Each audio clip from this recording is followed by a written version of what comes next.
عايز اوجه رسالة للاستاذ رئيس شعبة الدواجن او هو ايا كان المسمى بتاعك، الشخص المسؤول عن وضع سعر الفراخ داخل مصر.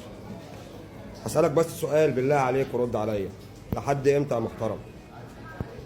لحد امتى يا محترم هيفضل بيع الفراخ على حسب العرض والطلب؟ المبدأ الرخيص اللي حضراتكم بتتعاملوا بيه، مبدأ العرض والطلب، اللي هو ايه؟ اللي هو إيه؟ انا مش شايفها غير حته استغلال او استنقام، او انتوا بتدوا الناس الفلوس من اليمين وبتاخدوها بالشمال. استغفر الله العظيم يا رب. مش عارف، بس هو المسؤول في البلد دي عن سعر الفراخ هو السبب في كل اللي احنا فيه ده النهارده.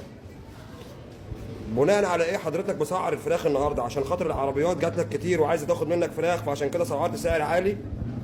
ولا بناء على ايه بالظبط؟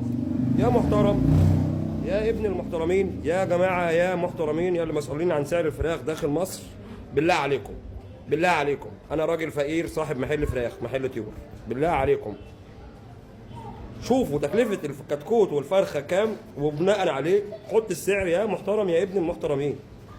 انما مبدا اللي هو اللي معاه اكتر ياخد دوت، ده مبدا حد مش محترم.